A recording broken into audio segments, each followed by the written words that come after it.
Isang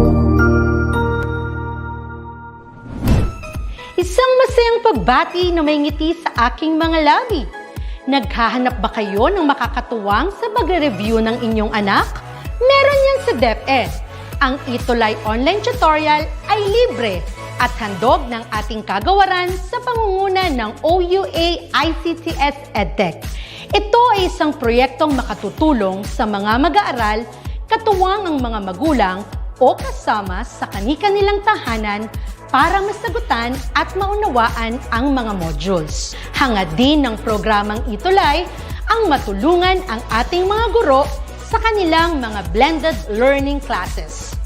Ang ating ETUlay ay mula kinder hanggang senior high school.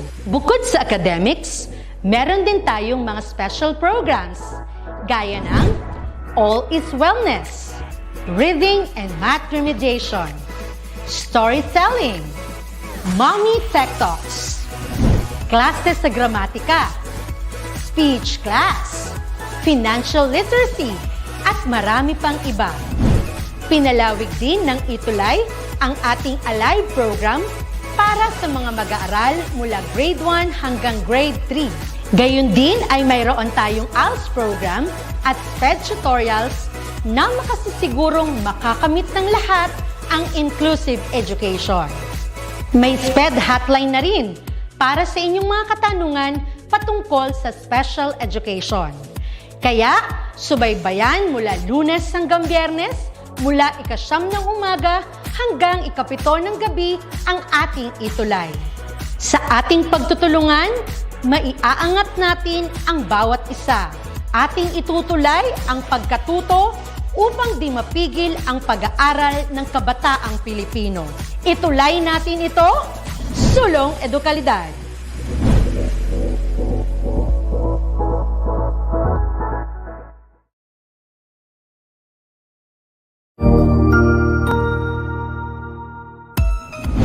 Mabuhay!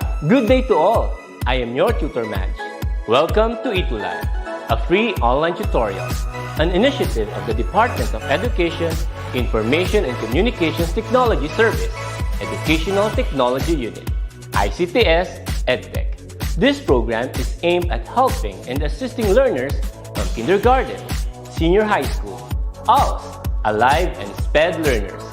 Aside from answering the modules, the ETUlay is offering programs which you will surely look forward to. Together with our parents and teachers, the ETUlay will bridge the gaps where difficulty and ease meet in learning new knowledge and skills. So, let us prepare our modules, pen and paper.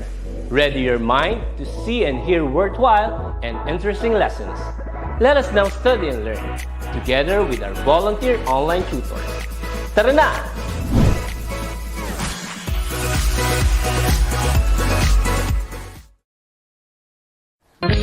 Welcome to your ETUlay online tutorial program.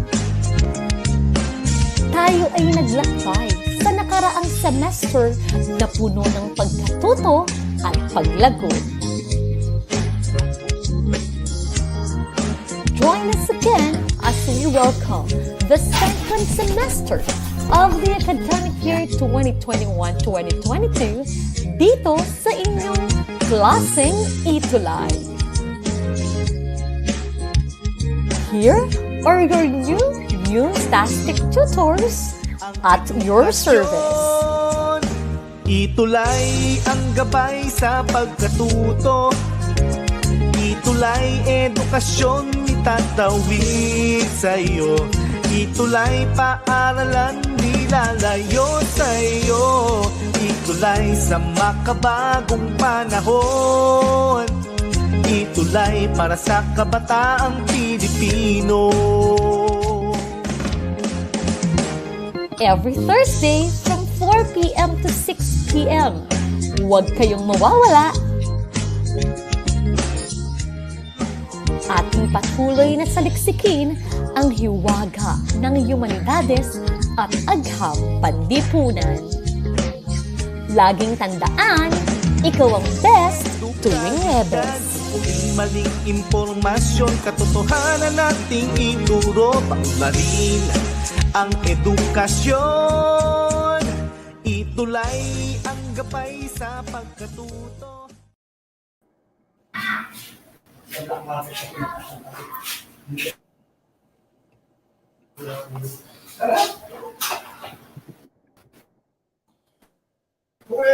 Hello, good afternoon, DepEd ETUlay Tuties! Okay, magandang hapon po sa lahat ng tuties natin from Luzon, Visayas, and Mindanao.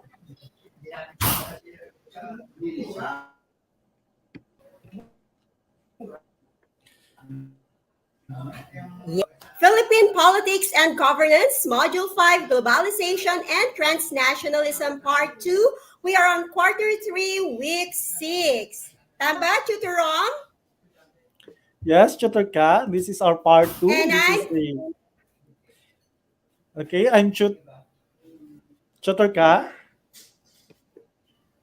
Yes, I'm Tutor Ka from SDO Valenzuela. And Tutor Rom? And I am Tutor Rom from SDO City of Bugo. Yes, and we welcome you here on our episode for today. And before that, Tutor Rom, let us congratulate our Tutie of the Week. Sino po siya? Okay, our tutor of the week is Mr. Joseph Conrad Bulaklak from Pasay City North High School from SDO Pasay. No, Tutor Ka, very participative po ito si Tutor Joseph. Lagi niyang pinopost yung screenshot niya tuwing nanonood siya ng ETUlay, lalo na sa Philippine Politics and Governance. Okay, congratulations, Tuti Joseph Conrad Bulaklak. Tutor Ka?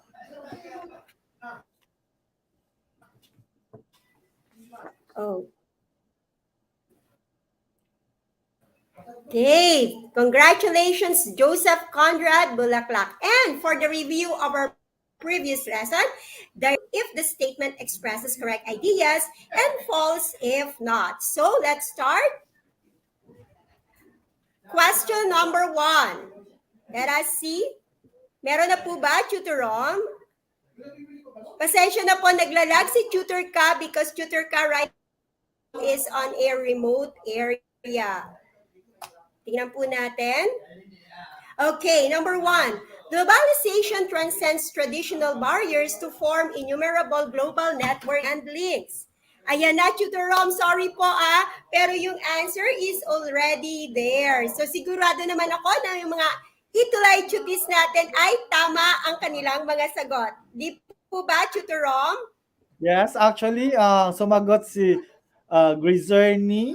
Sabi niya true, no? Tama yung sagot niya, no? Kahit hindi pa na-flash yung answer, sumagot na po siya, Tutor Ka.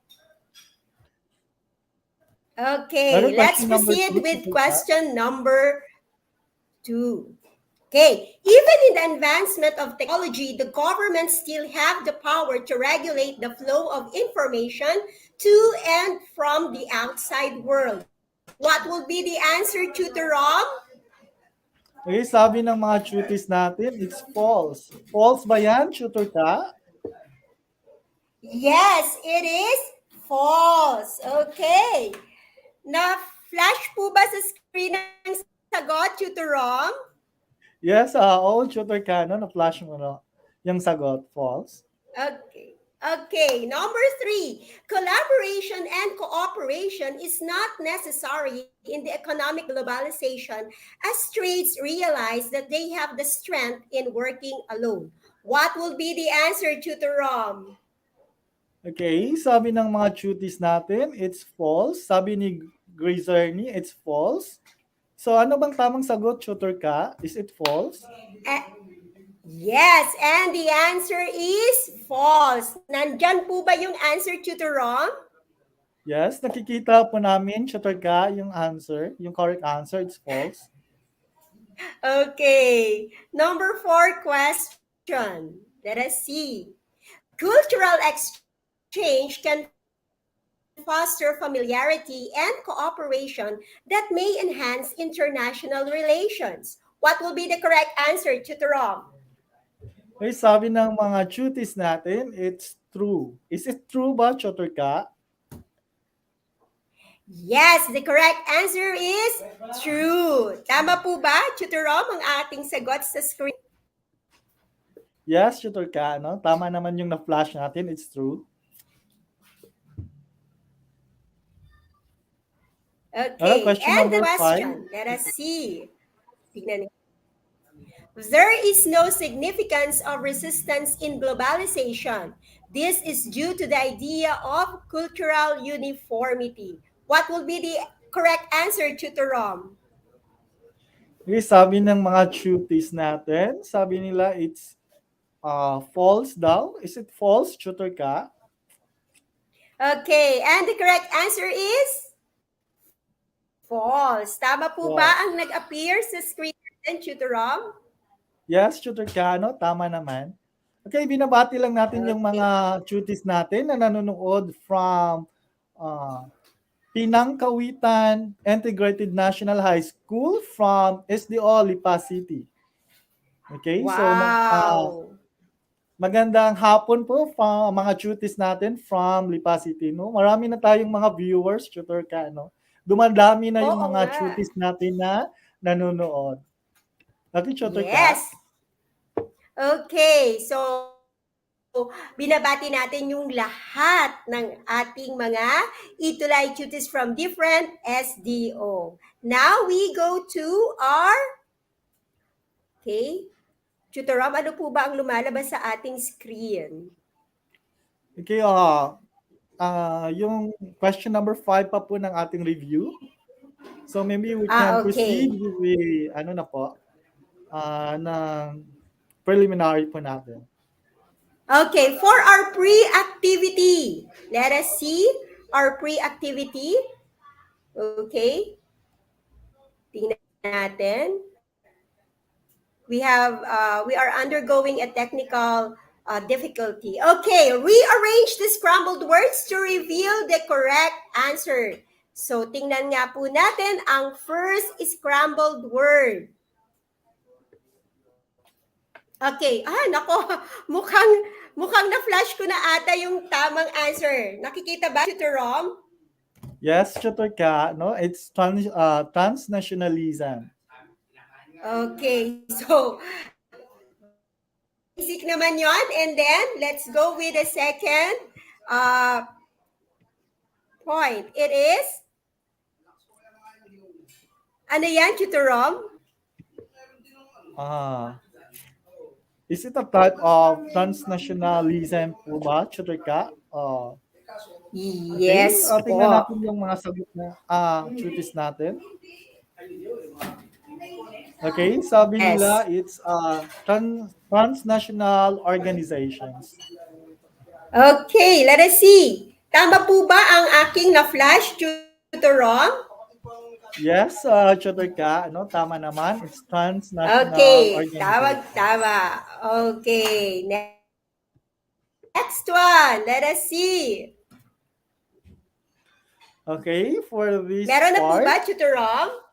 yes, Tutor Ka. So it is also a type of a transnationalism. So it relates to the group of transnationalism within a certain boundary. No? So sumagot yung mga cuties natin, sabi ni Griserney, it's regional transnationalism. Okay, is it regional transnationalism po ba, Tutor Ka? Yes, Tutor Rom. It is regional transnationalism. Next one. Ano po kaya yan, Tutor Rom? Okay. So sabi ng mga cuties natin, no, it's cultural transnationalism. No? Is it cultural transnationalism po ba, Tutor Ka? They got it right, Tutor Rom. Tama, cultural transnationalism. Okay, next. Ano kaya yan, Tutor Rom? Okay, so parang this is the transfer or the integration of different religions within a certain region or a certain nation or a country or state. So, sabi ng mga cuties natin, it's regional transnationalism daw.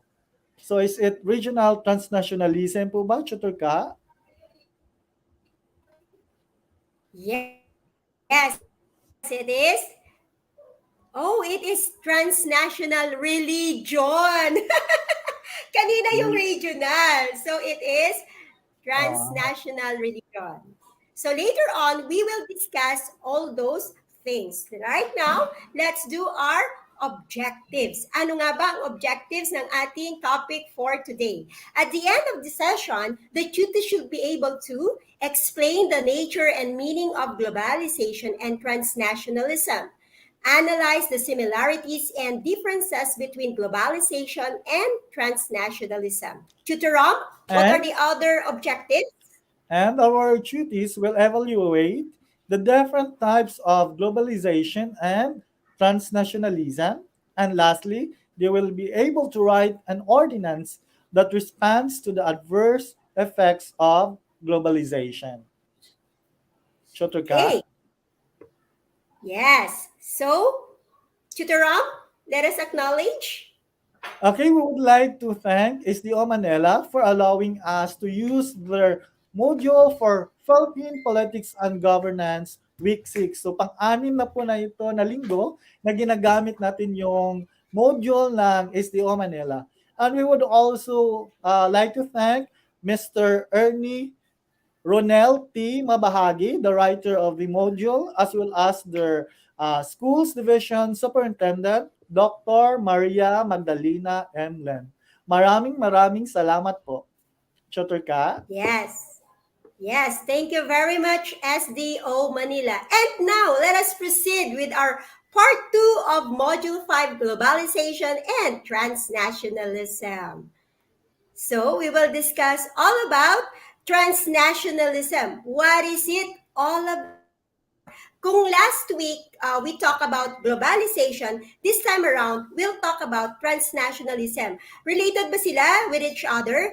Yes, it is. It is attitudinal and includes a range of political identities and interactions that connects humans across nations and national boundaries. Tandaan natin, sa globalization, we talk about transportation, communication, cultural. It's all about the ideology and the factors that will affect the people. But this time around, in transnationalism, it relates to human beings, how they will connect or how they will imply the globalization into practical application. So ito po yung transnationalism. It refers to organization, political identification, interactions, na andyan yan, interactions between humans or the citizens of other nation to other countries. Kaya nga, right now, we are developing different organizations like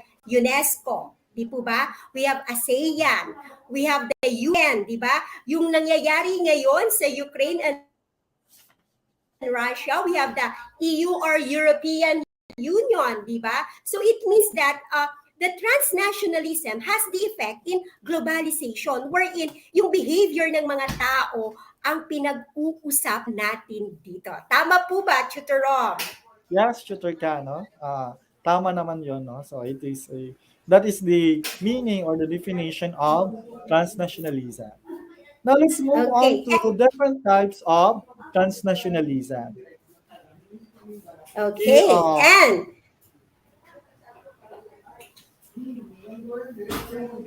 yes, the first one, Tutor Rom. Okay, the first type of transnationalism is transnational organizations. Okay? Sabi nga ni Chotter ka kanina, so we have different organizations daw, no? Sinabi niya kanina, nabanggit niya yung ASEAN, yung UNICEF, di ba? So, transnational organization, these are one of the manifestation of transnationalism. So, one of the most significant evidence of transnationalism is the phenomenal growth of non-governmental organizations or the NGOs. Ano ba itong mga NGOs, Tutor Ka? So NGOs are organizations that operate across national boundaries and whose membership is composed of individuals and who do not answer to any government agencies or departments. So these are just an organizations or membership wherein voluntary yung sali nila sa ganitong mga organizations. So isa sa pinakasikat na uh, non-government organization is Red Cross, di ba? So ito talaga nating Yes. parati talaga natin itong nakikita sa mga news, di ba? Pag may calamities, Yes. may war, di ba? So ang Red Cross talaga parating nandun doon para tumutulong. Okay, so non-governmental organizations play a crucial role in the overall growth in people's awareness of many issues that affect not just their own country, but also the rest of the world. So parang sila talaga nagka-campaign ng iba't ibang advocacy nila. Okay, gaya ng Red Cross, the campaign, they advocate for volunteerism, no? Nangangalaman sila ng mga funds para itutulong nila ito sa mga nangangailangan. Okay? So, evidence of how NGOs have successfully shaped policymaking at both national and international levels include the Kyoto Protocol. So ano ba itong Kyoto Protocol, Chotorka? So this is a treaty signed by the different states to reduce the emission of poisonous gases. Di ba? Kasi yung environment natin talaga, Chotorka, sa ngayon, di ba, marami ng mga factories, marami ng mga sasakyan na Yes. nag-i-emit ng mga iba't ibang hazardous at saka poisonous gases. So Tama yun. the states nag-sign sila ng treaty na in the instrument of Kyoto Protocol para i-reduce nila yung mga poisonous emission of gases, to reduce the emission of gases just like the carbon dioxide. So kaya ngayon, Chotrika, marami na tayong mga bansa na they were advocating or mas minapanigan nila yung mga factories na gumagamit ng mga renewable resources kasi nag-i-emit ito ng mga less poisonous gases, di ba, Chotrika? Yes. Marami talagang mga innovations ngayon na gumagamit na ng mga renewable resources, 'di ba? Yung mga lamps na, no, gumagamit na sila ng mga solar energy, no, compared dati Tama. gumagamit sila ng mga different emissions of different sources of energy. Okay? Yes. So, Awareness Chotorka, sila doon. Diba, oh tutor? yes, no? Yes, shooter ka, no? Aware na. So sila yung nagko-campaign, yung mga NGOs nagka-campaign ng mga mahahalagang bagay para yung mga tao malaman nila yung mga effects, masamang effects ng mga actions ng mga tao. Di ba, shooter ka? So ano pa ba ang mga iba pang type ng or manifestation or evidence of transnationalism? Ano pa ba, shooter ka? Yes. Next one we have, tingnan nga natin.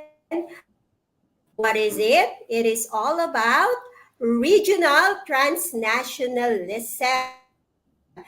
So ano ba yung regional transnationalism na sinasabi? It is a phenomenon where heightened interconnectivity leads to a gradual but progressive weakening of political attachment of individuals to their nation state, accompanied by a rising sense of belongingness to a larger political, economic, or cultural entity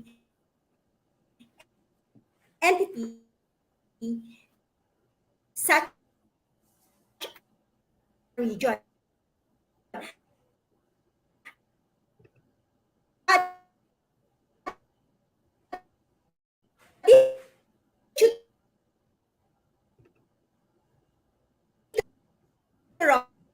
Medyo nagkakaroon tayo right now ng difference with your guys. Sabi nga,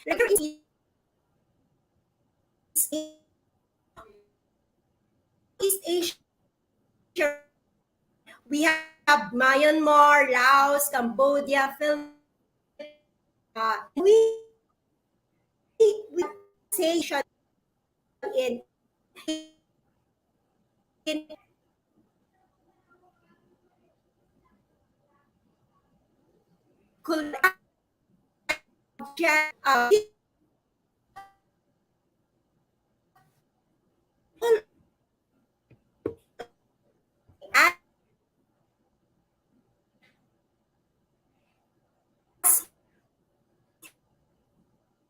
aspect of the state education. Even yung mga political views.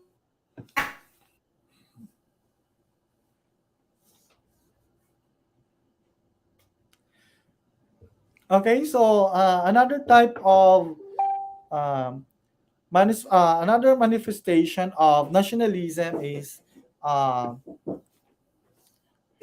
is cultural transnationalism. No, kanina diniscuss na ni Chotter ka yung regional transnationalism. So ngayon naman i-discuss naman natin yung cultural transnationalism. So ano ba yung cultural transnationalism? So this is the exchange of different cultures between different countries. Okay? So halimbawa naman ito yung culture ng ibang bansa ay ina-adapt na ng ina-adapt ng ibang bansa.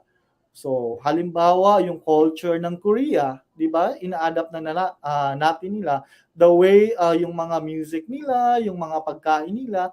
So, ina-adapt na natin sila. Instead of stereotyping, no, we were harmonizing na, no, we are embracing their culture. So, iba pang halimbawa ng cultural transnationalism is that yung mga culture ng ibang bansa, no, gaya ng religion, no, marami na tayong mga religion dito sa Pilipinas na ini-embrace na natin, no. Kung halimbawa diyan yung establishment of Orthodox Church, no, meron tayong Orthodox Church dito sa Pilipinas. Okay, another type of or manifestation of transnationalism is transnational religion. Okay? So, ano ba ang transnational religion? So, this is embracing the different religions, no?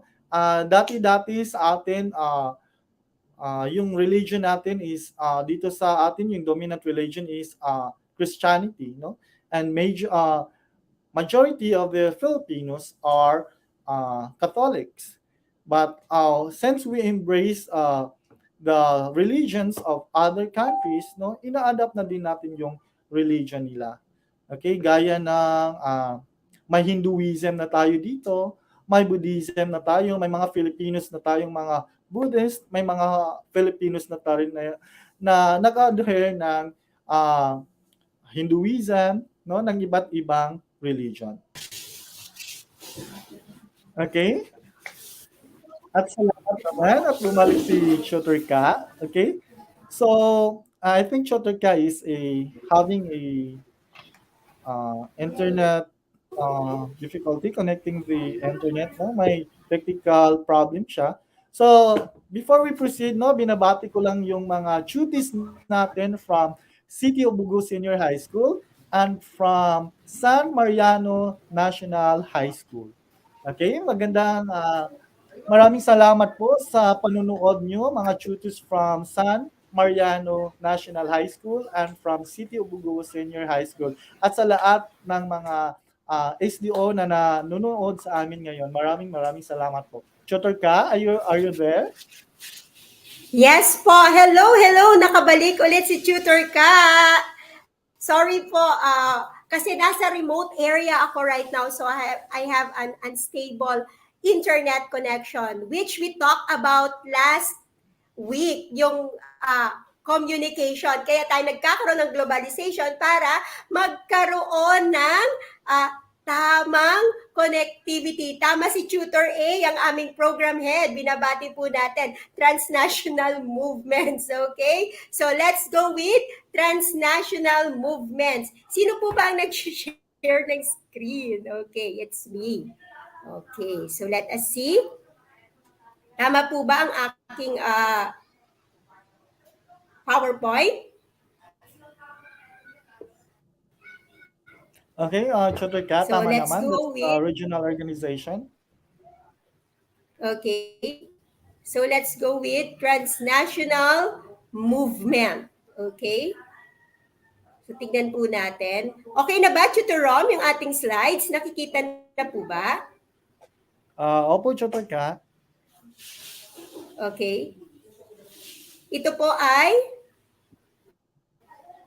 anong slide na po tayo? Okay, so this is, it can fuel misunderstanding. Okay, cultural transnationalism. Parang ikaw yan, Tutor Rom. Yes, sabi ko na nga kanina, yung cultural transnationalism, it is the adherence to the different cultures of the different nation state. Also, cultural transnationalism, it can fuel misunderstanding, anxiety, distrust, and okay, so maiiwasan na natin yung conflict between different cultures kasi we tend to understand and we tend to adopt their culture. Yun po ang cultural transnationalism. Okay, Chotoy ka? Let's move on to transnational movements. And then,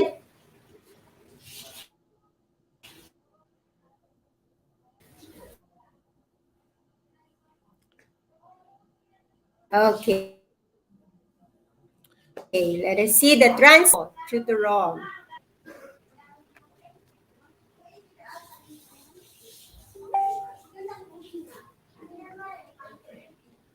Tutor Rom? Okay, transnational movements, another agent of transnationalism that binds people together are issues pertaining to various aspects of human condition. Okay, so ano ba itong mga issues no of human condition? Halimbawa nito yung women empowerment, di ba? Sa iba't traditionally talaga nung araw, nung panahon pa ng mga Espanyol, yung sa ating bayan, yung mga babae talaga hindi pantay yung karapatan ng mga babae sa mga lalaki. Okay, so kaya may mga transnational movements in order to address these issues. Ano ba mga ibang issues na ina-address ng mga transnational movements? Okay, ito naman yung mga child labor, okay? Dati ang dami talagang mga minors no na nagtatrabaho sa mga factories, okay?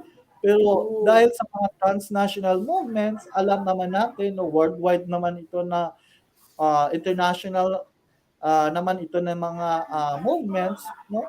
Sabi nila, yung mga bata daw, hindi daw yan pinapatrabaho na natin sa murang edad. No? Dapat yung mga bata nandun sa mga paaralan.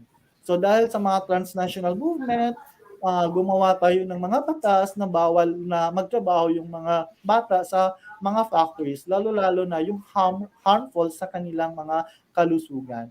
Okay, so that's why we are signatories. The Philippines is a signatory against child labor. So yun ang mga ebidensya or manifestation ng transnationalism. So yung mga issues ng ibang bansa ay ina-adapt na natin at ina-address natin. Hinahanapan natin sila ng mga solusyon. Tama ba, Tutor Ka? Yes, tama yon. Talaga yung transnational movements is very active right now all over the world. At ito rin yung nagbibigay sa atin ng awareness kung ano ba yung mga dapat concerns natin. It's not just here in our country but all over the world. Tingnan nga natin, in every war, ano ba yung main concern? Ano yung unang concern, di ba? It is all about women, children, elderly. Kaya naman yung mga charity organizations or yung UN mismo, yung United Nations, ay nagpapadala kaagad-agad ng mga basic needs, commodities na kailangan ng tao. This is because of the transnational movements. Tama ba, Tutor Rom? Yes, Tutor Ka, no? Yun ang mga issues na tinututukan ng mga transnational movements. Tutor Ka? Okay, and with that, sabi nga natin kanina, ay ipapakita natin yung relations ng globalization and transnationalism. Ano ba yung nagiging epekto nito sa bawat bansa na meron? Okay, so let us see, nakikita na po ba sa ating presenter? Okay, to demonstrate the strength of the forces of globalization, we shall make a brief survey of some areas where it has made an impact. So, ibig sabihin, may pagbabago or may effect, di ba? So, one of it is from a protectionist policy, the country shifted into what? Into more liberal economic policy. So nakikita natin, dati kasi yung mga policy ng iba't ibang country is just between their country. Kumbaga, kailangan ito tayo eh. Di ba? So, but now, because of the globalization, the effect of globalization, there are more liberal economic policy wherein nagkakaroon na tayo ng tradings of our product with the different countries. And ito na nga po, pumapasok na dito ang mga tariff and excise tax na umiiral sa atin ngayon. Baka lang ma-prolong ko pa ito dahil meron pa itong kasunod mamaya. Tutor Rob, ano pa po yung iba? Okay, so another impact of globalization and transnationalism in Philippine politics and governance is that several administrations have proposed constitutional amendments which, however, meet popular opposition. Okay, marami na talagang nagdaan ng mga administration tutor ka at marami na din silang binago sa ating mga pulisya. Okay, dati-rati may presidente na yung policy niya is that Filipino first policy, no? Kailangan natin i-embrace yung mga produkto ng Pilipinas, dapat lang yung mga produkto ng Pilipinas lang ang pinopromote natin, binibili natin. Pero dahil ngayon moderno na, may globalization na transnationalism, binabago na natin yung ating mga pulisiya at iba nating mga batas. Okay, in order to adapt the changes of time. So, iba pang mga pagbabago dyan is in order to be responsive and capable of adjusting to the constantly evolving global landscape, the Philippines has implemented a number of bureaucratic reforms as well as in order to maintain its competitiveness among other nations. So among us, these are the code of conduct of ethical standards for public officials, no? Kasi alam naman natin, tutor ka, no? Marami na tayong mga officials, no? Government officials na meron din silang mga unlawful acts na na-commit, no? So, in order to adapt with the changes of our modern changes, no? Talagang hinigpitan na natin yung mga batas natin. Tutor ka? Yes, totoo yun. No? Talagang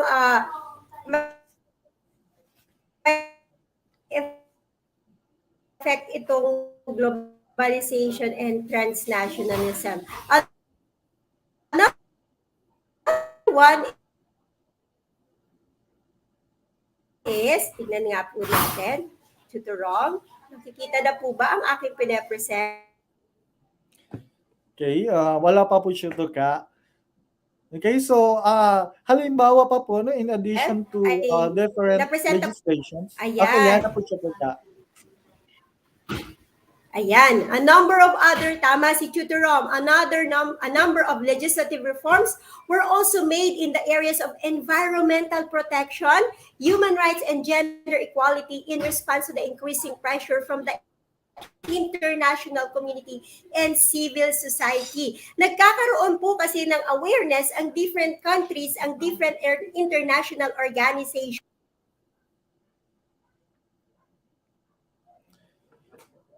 Okay, so yun nga ang sabi ni Tutor Ka, no? So, yun ang iba't ibang manifestation ng effect or impact of globalization.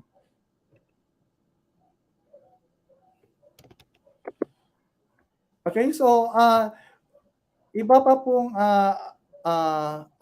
ina-adapt natin is that we amends our policies, no? Dati-rati uh, yung sharing of ownership ng ating mga foreign investment, no? Dati-rati maliliit lang, pero ngayon in order to attract more investors, ina-amend na natin yung mga batas, no? Ini-increase na natin yung percentage of ownership of our foreign investors. Okay, Chotter ka, malapit na po tayong maubos yung oras natin. Can we move on po sa ating assessment? Yes, opo.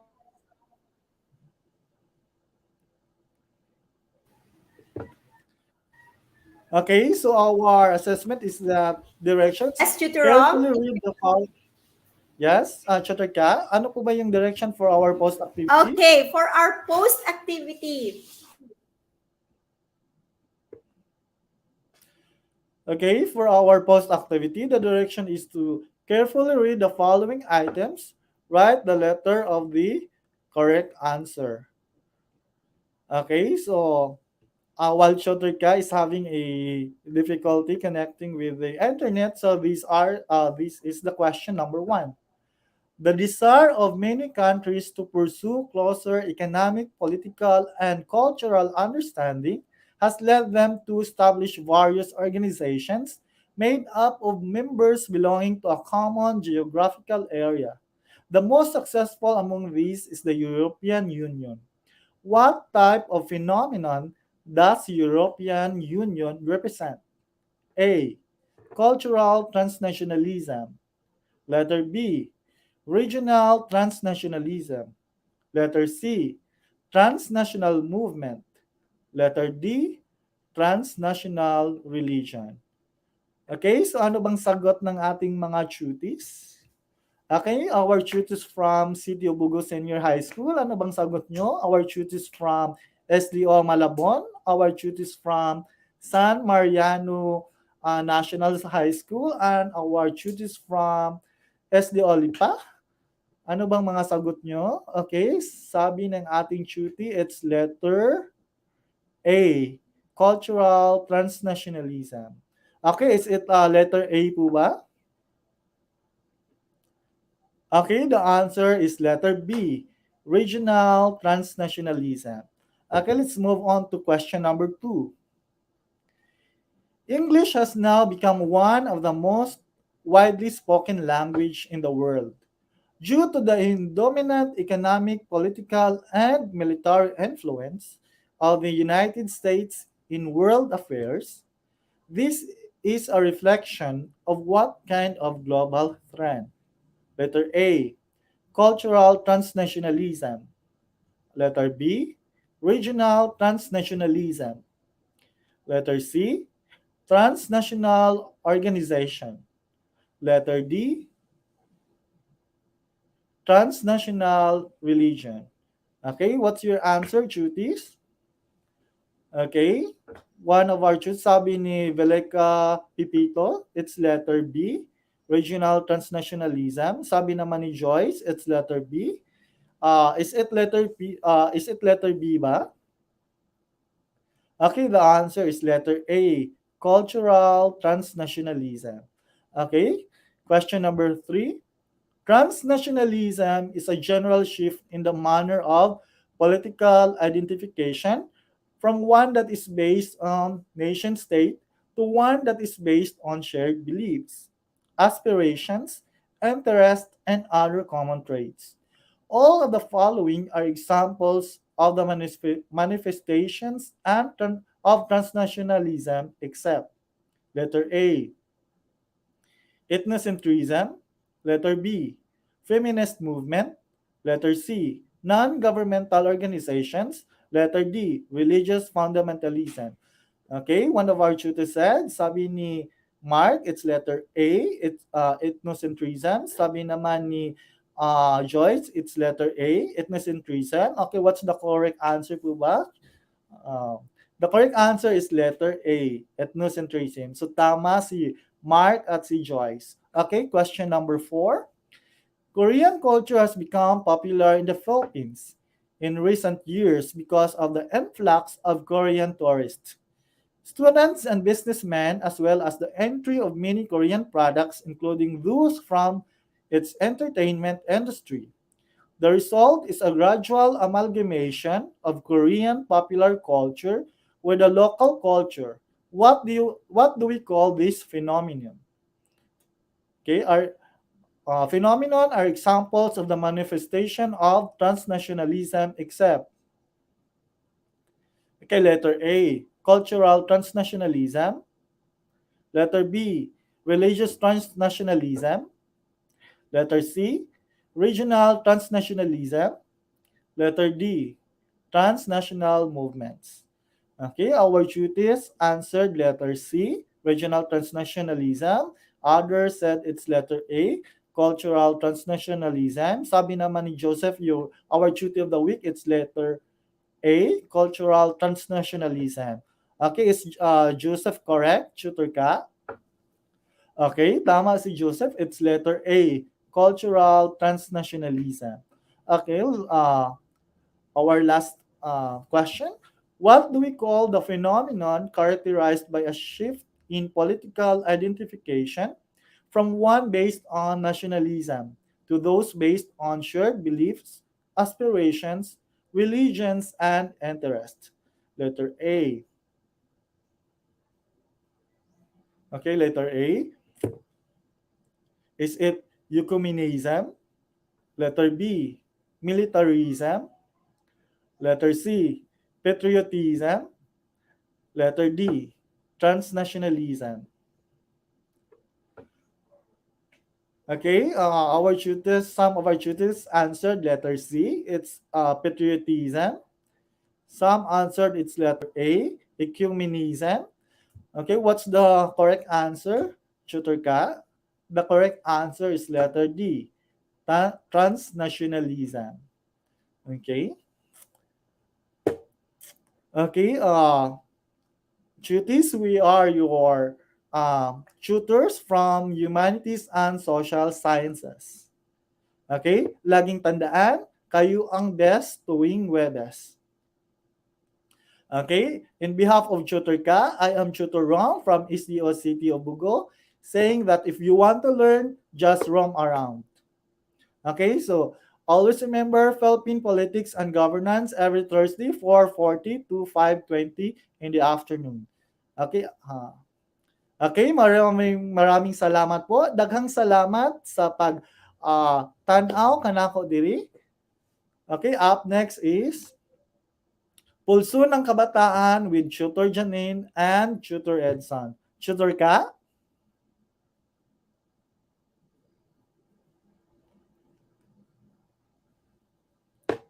Okay.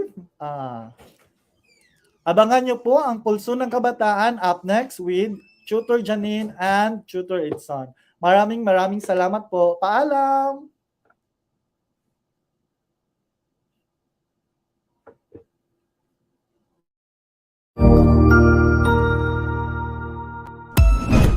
Ang husay naman! Natapos mo ang iyong tutorial session kasama ang iyong mahusay na ETUlay tutor. May bago ka bang natutuhan? I-share na yan gamit ang hashtag #ETUlayLevelUp. Huwag aalis ha, dahil may susunod pang programa na pwede mo ring panoorin at salihan.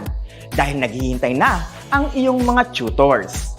Happy learning dito sa ETUlay!